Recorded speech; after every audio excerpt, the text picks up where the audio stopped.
Podcast ini telah diunduh melalui truth.id/voice. Selamat mendengarkan.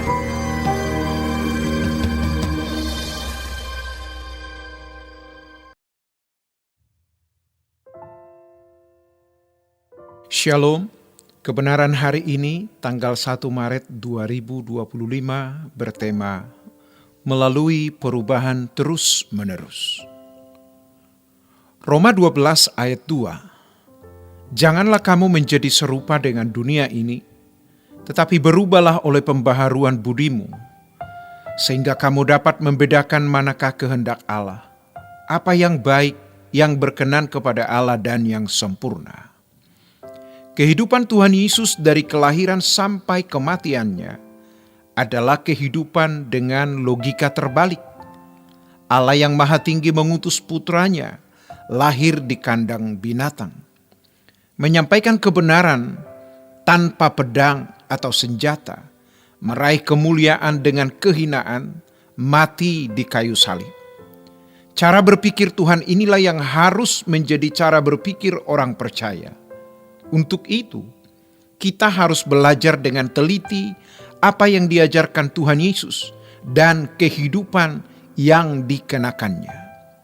Jangan menjadikan perjanjian lama menjadi dasar pemikiran hidup Kristen kita. Perjanjian lama harus menjadi dasar pemikiran awal saja, tetapi bukan epicentrum atau pusat pusaran kebenaran.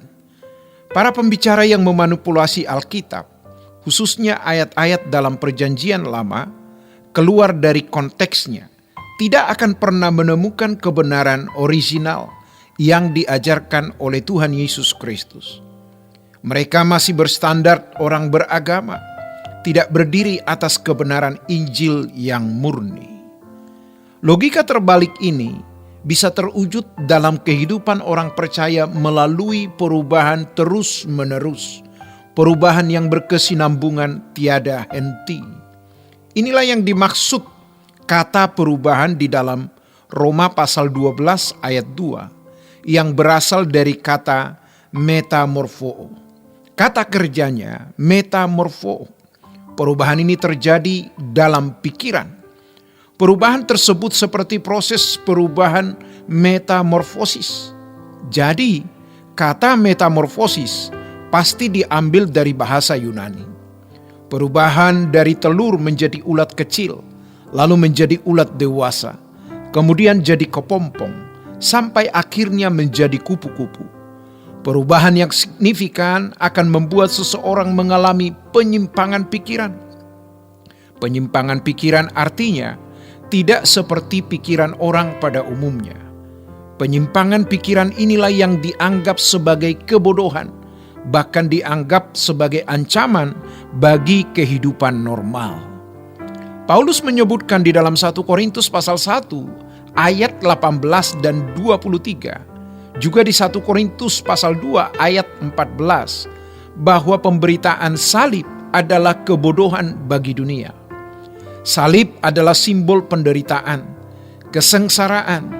Maka seseorang yang mengikut Tuhan Yesus pikul salib bisa dianggap bodoh. Kenapa kamu ikut orang yang disalib? Kenapa kamu menjadi orang yang membuat dirimu sengsara?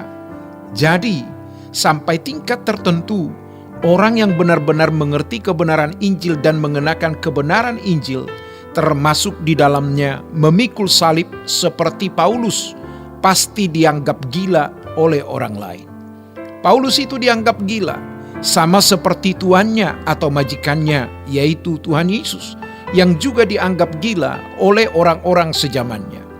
Sebab apa yang diajarkan adalah logika terbalik, seperti ayat yang mengatakan, serigala punya liang, burung punya sarang, anak manusia tidak punya tempat meletakkan kepalanya.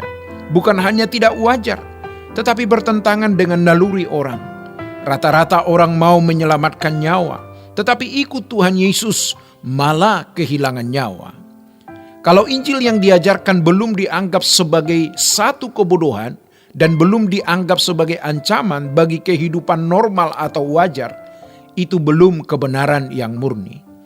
Ajaran seperti ini menjadi ancaman bagi orang yang tidak mau diungsikan ke kerajaan Allah untuk menjadi anggota keluarga Allah, dan ancaman bagi mereka yang hanya mau menjadi orang baik-baik. Dalam hal ini pasti terjadi kompromi-kompromi di mana seseorang masih mau menikmati dunia. Tujuan hidup atau telosnya masih dunia. Akan tetapi, kalau kita sungguh-sungguh, maka kita akan mencari kebenaran yang sesuai dengan cita rasa, naluri keilahian. Jadi kalau pemberitaan Injil masih belum menjadi ancaman bagi kehidupan normal, berarti terjadi kompromi, di mana orang masih mau menikmati dunia dan tujuan hidupnya masih dunia. Padahal Tuhan Yesus sendiri mengatakan, di mana ada hartamu, di situ hatimu berada.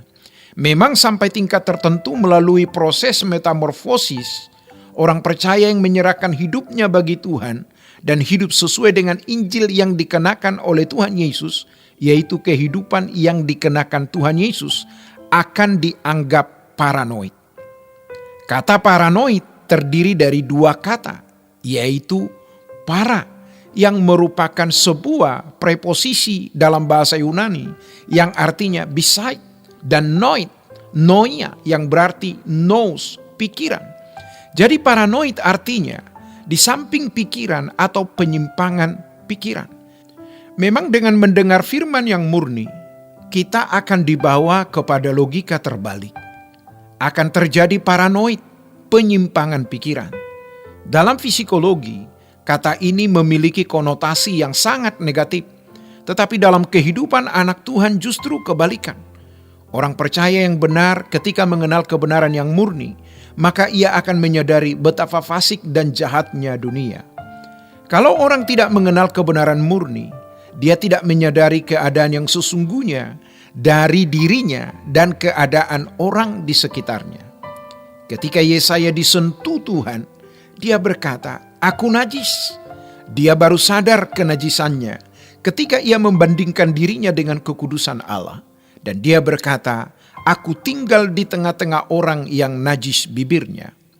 Kalau kita tidak mengenal kebenaran murni, kita tidak akan menyadari bagaimana posisi kita di hadapan Tuhan.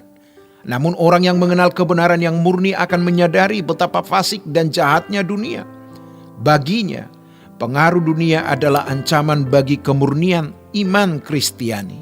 Reaksinya adalah mulai meninggalkan cara hidup anak-anak dunia yang tidak sesuai dengan kebenaran iman Kristen.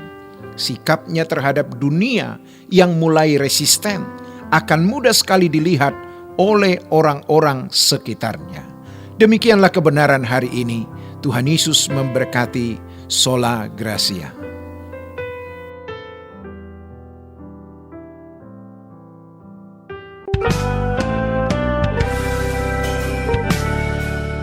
Renungan Truth versi audio dapat diunduh melalui truth.id/voice. Informasi lebih lanjut silakan menghubungi 021 4584 2381. Tuhan Yesus memberkati.